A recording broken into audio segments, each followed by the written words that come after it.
Hello friends, welcome back to my channel. And आज हम बात करने वाले हैं एक बहुत ही सीरियस टॉपिक पर, क्योंकि आप सब जानते हैं कि उत्तर प्रदेश में मुख्य सेविका की इस समय डीवी चल रही है, जो कि 13 फ़ैब तक चलनी है। तो दोस्तों, मुख्य सेविका वैकेंसी में जो हाल फिलहाल में चल रहा है, वो एक बहुत ही बड़ा षड्यंत्र चल रहा है। क्योंकि इसमें ये जो ये ना निया नाम का एक चैनल है, स्पेशली मैं इनका नाम लेना चाहूँगी और मैं इन्हीं को एक तरह से टारगेट करके बोल रही हूँ, क्योंकि इन्होंने बहुत एलिगेशंस लगाए हैं, बहुत ज़्यादा। इन्हें अपने दुख से दुखी नहीं है, ये दूसरों के सुख से दुखी हो रही हैं, क्योंकि इन्हें ये मतलब नहीं है कि मेरे 56 मार्क्स आए हैं और मेरा सिलेक्शन नहीं हुआ है। इन्हें ये मतलब है कि भाई 60+ नंबर कैसे आ गए कैंडिडेट्स के, इनका दुख ये है इस समय। तो इन पे जिन्होंने जो आरोप लगाए हैं उसका जवाब देना बनता है, क्योंकि ये धमकी भी दे रही हैं, ये लड़कियों को भड़काने का भी कार्य कर रही हैं, ये बहुत सारे लोगों पे एलिगेशंस भी लगा रही हैं और कहने को इनके पास सिर्फ बातें हैं, इनके पास कोई भी किसी चीज़ का प्रूफ नहीं है। यदि इनसे कह दिया जाए कि प्रूफ है आपके पास तो कहेंगी मैं आप लोगों को क्यों दिखाऊँ, मैं तो कोर्ट में दिखाऊँगी जा कर के। तो भाई जब आप एलिगेशंस लगा सकती हैं हम पर, तो हम पे प्रूफ क्यों नहीं दिखा सकती? मतलब ये एक तरह से महिला पूरी तरह से फ्रॉड महिला है, आप ये समझ लीजिए। इससे बचकर रहिएगा और जितने भी 60+ कैंडिडेट हैं और जिनके मार्क्स 60+ हैं, वो जाकर इनके चैनल को रिपोर्ट करिए। स्पैम और मिसलीडिंग का ऑप्शन टिक करिए, ताकि इनके चैनल को यूट्यूब देखे और इनके चैनल को बैन किया जाए, क्योंकि लड़कियों को भी भड़काने का काम कर रही हैं। मैं आपको आगे वीडियो में बताती हूँ कि उन्होंने अपनी वीडियोज़ में क्या-क्या कहा है और किस तरह के एलिगेशंस लगाए हुए हैं। देखिए, पहली बात तो इनका कहना है कि 54 कट ऑफ गई है और इनके 56 मार्क्स हैं और इनका सिलेक्शन नहीं हुआ है। इन्होंने कहा है कि नॉर्मलाइज़ेशन की प्रक्रिया बहुत ही ख़राब है और इस प्रक्रिया को नहीं होना चाहिए। तो मैडम, ऐसा नहीं है कि एग्ज़ाम होने के तुरंत बाद रिज़ल्ट आ गया हो। एग्ज़ाम होने के बाद 1 साल लगे हैं रिज़ल्ट आने में। आप तब कहाँ थी उस टाइम तक? क्या उस टाइम तक आपको नॉर्मलाइज़ेशन के बारे में नहीं पता था? और नहीं पता था तो ये आपका मैटर है, हमारा मैटर नहीं है। और अगर पता था तो आप निकल के क्यों नहीं आई? इनका कहना है कि भर्ती में धांधली हुई है। तो मैडम, धांधली का प्रूफ तो होगा ना, ज़ुबान नहीं है कि आपने बस उठाया और बोल दिया। विद प्रूफ आप बताइए कि भर्ती में धांधली हुई है, तो ये दीजिए, ये प्रूफ है हमारे पास। इतने लोगों ने धांधली की है, नाम बताइए आप, रोल नंबर बताइए आप। अरे चलिए, कुछ मत बताइए, आप ये तो बता सकती हैं ना कि कितने लोगों ने धांधली की है इसमें। ठीक है, ये तो बता सकती हैं। कुल 40,000 कैंडिडेट्स थे, तो कितनों ने धांधली की है बताइए ना। ये भी नहीं बता पा रही हैं, ये कुछ नहीं बता पा रही हैं, पर ये भड़काने का काम कर रही हैं। फिर उसके बाद इनके मार्क्स हैं, 56 मार्क्स हैं और ये ओबीसी कैटेगरी से बिलोंग करती हैं। इन्होंने एलिगेशंस लगाए हैं सीसीआई वाले सर पर। इनका कहना है कि इनको पता है कि कितने बच्चों ने इनकी कोचिंग में एडमिशन लिया था और कितने बच्चे इनसे पढ़े हैं। इनका सिलेक्शन सिर्फ इन्हीं से पढ़े हुए बच्चों का सिलेक्शन हुआ है और किसी का सिलेक्शन नहीं हुआ है, इसलिए इन्होंने धांधली की है। ठीक है मैडम, तो मैं क्या बताऊँ कि आपको अपने बारे में नहीं पता, आपको ये नहीं पता कि नॉर्मलाइजेशन की प्रक्रिया होती है कि नहीं होती है। और अगर आपको पता था तो आप 1 साल तक क्या सो रही थी कि अचानक से जागृत हो गई आपकी बुद्धि कि नहीं नहीं नॉर्मलाइजेशन हुआ है? ये भाई, ये जो महिला हैं, ये वेट कर रही थी कि भाई यदि मेरा सिलेक्शन नहीं होगा तभी मैं बोलूँगी कि भर्ती में धांधली हुई है, षड्यंत्र रचूँगी और कि 60+ नंबर तो आ ही नहीं सकते हैं और नॉर्मलाइजेशन की प्रक्रिया गलत होना चाहिए। अगर इनको ले लिया जाता तो जितने भी महिलाएँ इनका फेवर कर रही हैं ना, इनके साथ हैं, ये सब ये छोड़ देती उन महिलाओं को। उनके बारे में फिर इनको नहीं लगता कि धांधली हुई है या चीटिंग से बहुत लोगों को लिया गया है, ये फिर इनको नहीं लगता। तो इसलिए ऐसी महिलाओं के चक्कर में ना पड़ें, ये आपका भविष्य ही बर्बाद कर सकती हैं और कुछ नहीं कर सकती हैं। कल को अगर कोर्ट राहत पहली बात तो दे नहीं सकता। अगर इनको कोर्ट राहत देता है तो मैं बता रही हूँ, मेरे 75+ मार्क्स हैं। अगर इस महिला की हिम्मत है तो कोर्ट में जाए और मेरा सामना करे। मेरे 75 नंबर हैं और मैंने अपनी मेहनत से मैं नंबर लाई हुई हूँ। ठीक है, ये कैसे कह सकती हैं, कैसे एलिगेशन लगा सकती हैं कि 60+ जितने भी बच्चों के नंबर हैं, सबने कहीं ना कहीं चीटिंग की है, सबने कहीं ना कहीं धांधली हुई है, पेपर बहुत टफ था, कोई ला ही नहीं सकता नंबर। क्या ब्रह्मा है क्या कि आप बुद्धि में घुसी हैं किसी के कि पढ़ने नहीं देंगे? अरे आपने नहीं पढ़ा तो क्या किसी ने नहीं पढ़ा? आप ये सब षड्यंत्र रचने में लगी थी, सब धांधली करने में लगी थी कि कब ये रिजल्ट आए और कब मैं बोलूँ, कब मैं इस भर्ती को रोकने का काम करूँ, कब मैं लड़कियों को भड़काने का काम करूँ। ये बहुत भड़का रही हैं, पूरे यूट्यूब में इन्होंने लड़कियों को भड़काने का ही काम किया है। ये इस बात से नहीं परेशान है कि मेरे 56 मार्क्स आए हैं और मेरा सिलेक्शन नहीं हुआ है। ये परेशान इसलिए हैं कि 60 प्लस नंबर आ कैसे गए हैं लोगों के, इस बात से ये परेशान हो रही हैं। ठीक है ना?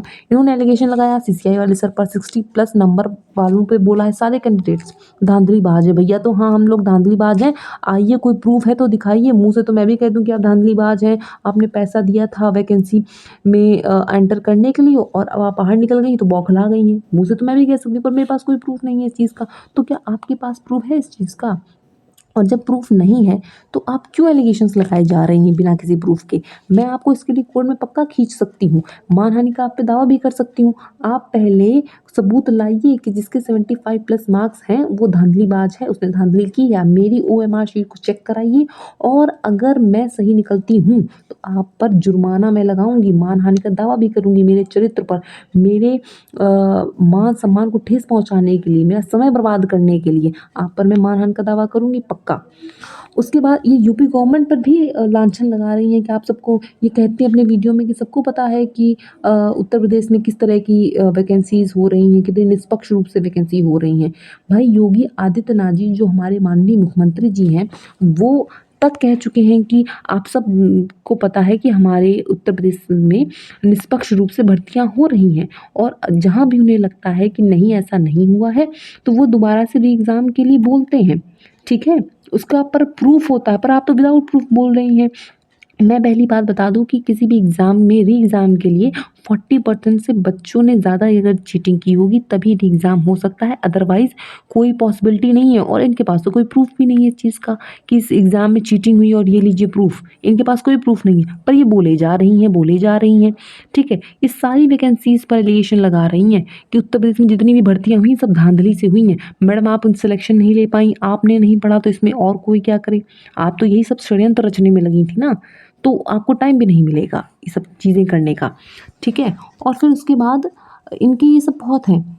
तो इनसे मैं पूछना चाहती हूँ, अगर इनकी हिम्मत है और दम है तो ये मुझे बताएं कि भर्ती में धांधली हुई है यदि उन्हें पता था तो अचानक से इन्हें कैसे 1 साल बाद याद आया?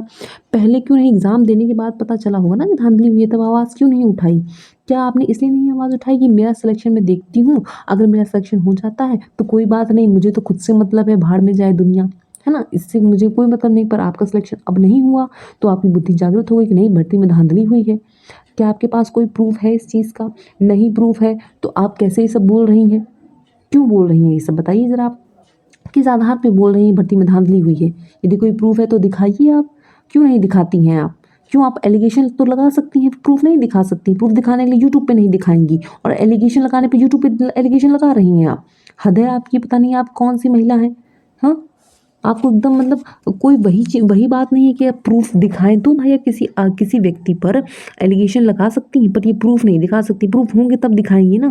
ये सिर्फ भड़काने का काम कर रही हैं, सिर्फ पैसे ऐंठने का काम कर रही हैं कि किसी तरह से बहुत सारे पैसे इकट्ठा हो जाएं, लड़कियों को भड़का भड़का के कहती हैं कि वकील की फ़ीस है 55,000 रुपये, उससे आगे भी लगेगी तो दीजिएगा। होना कुछ नहीं है, क्योंकि सुप्रीम कोर्ट का ही निर्णय, जिस आप कोर्ट में गई हैं, माननीय कोर्ट का ही निर्णय है कि भर्ती की प्रक्रिया को बीच में बदला नहीं जा सकता। तो कहाँ से नॉर्मलाइजेशन की प्रक्रिया को बदल देगा? और यदि कोर्ट आपको राहत देता है तो पक्का मैं भी कोर्ट जाऊंगी, मैं भी दिखाऊंगी कि सुप्रीम कोर्ट का ही निर्णय है कि भर्ती की प्रक्रिया को बीच में बदला नहीं जा सकता। और नॉर्मलाइजेशन की जो प्रक्रिया है वो पहले से दी गई है। आपने नोटिफिकेशन नहीं पढ़ा होगा तो ये आपकी गलती, आपको पढ़ना चाहिए था नोटिफिकेशन। रिजल्ट के पहले आप कहाँ थी? सो गई थी क्या रिजल्ट के पहले कि 1 साल तक आप वेट कर रही थी, कि सबूत छिपा रही थी आप, कि आपको पता था कि धांधली हुई है पर आपने सबूत छिपा लिए? तो इस पर भी आप पे धारा लगाई जा सकती है कि धांधली होने के बाद भी आपने प्रूफ था आपके पास और आपने नहीं दिखाया।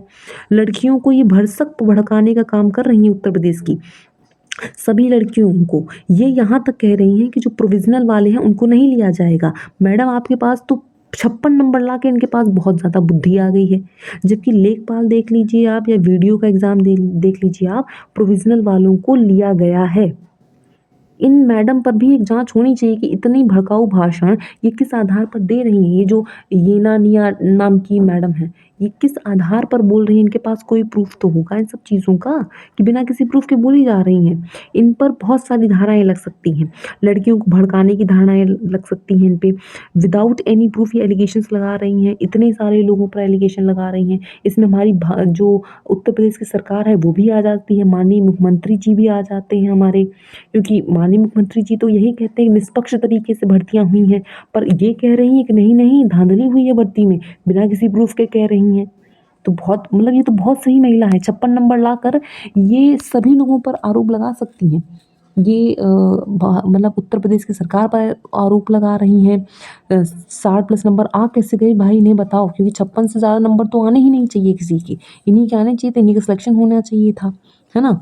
और उसके बाद ये जो 60 प्लस नंबर वाले जितने भी बच्चे हैं, मैं उनसे स्पेशल कहना चाहूँगी, देखो अभी भी समय है, जाग जाओ। अगर इस तरह के लोगों के चक्कर में पड़ोगे तो तुम्हारी वैकेंसी फँस जाएगी, सीधी-सी बात है।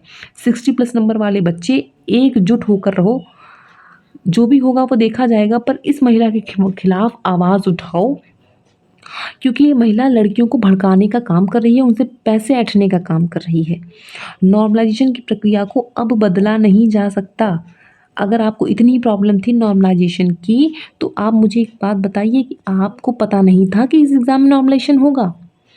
बताइए तो सही कम से कम कि आप अपना फ़ायदा देख रही हो। और मैं उन सभी महिलाओं से कहना चाहूँगी जो इनके साथ हैं, बहन अगर इनका सिलेक्शन इनको ले लिया जाता है, पहली बात तो होगा ही नहीं, इनको लिया जाता है तो हम खुद इनके खिलाफ एक रिट दायर करेंगे कि ऐसे कैसे कोई निर्णय के खिलाफ बीच में प्रक्रिया को बदल